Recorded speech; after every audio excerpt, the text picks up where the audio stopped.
beautiful people, I'm Nancy Ogbebo and you are welcome to my kitchen. Hope you all are doing great.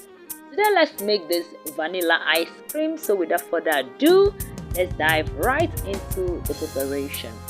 So in my pot I'll be adding in milk. So I'm using about 2 cups of milk here. Next I'll add in half cup of sugar. So I'm gonna stir this till the sugar dissolves.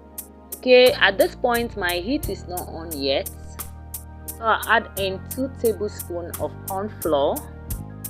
Stir everything together to combine properly. So I'm doing this so it dissolves. Now my cooker is on and I'll cook this for a bit. I went ahead to add in more 1 cup of water to lighten it up, and I'll go ahead to add in my vanilla extract. So that's for flavor. Next I'll add in 1/3 cup of powdered milk, and I'm gonna mix everything to dissolve completely. Thank you beautiful people for always coming back to watch me. I truly appreciate all your support and I'm not taking your love for granted, okay? And if you're coming across my video for the very first time, hello, you're welcome here.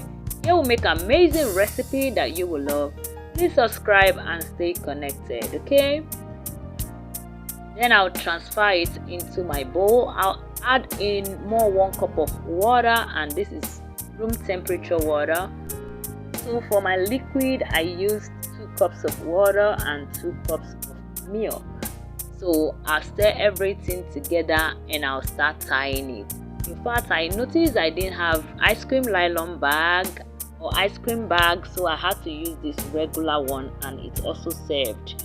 Okay, I did 2 batches of this and the taste was amazing. I'd love you to try this recipe and let me know what you think about it. So after this you refrigerate it, and this is what I got after refrigerating. The result was okay. I'll see you in my next video. So from me is bye.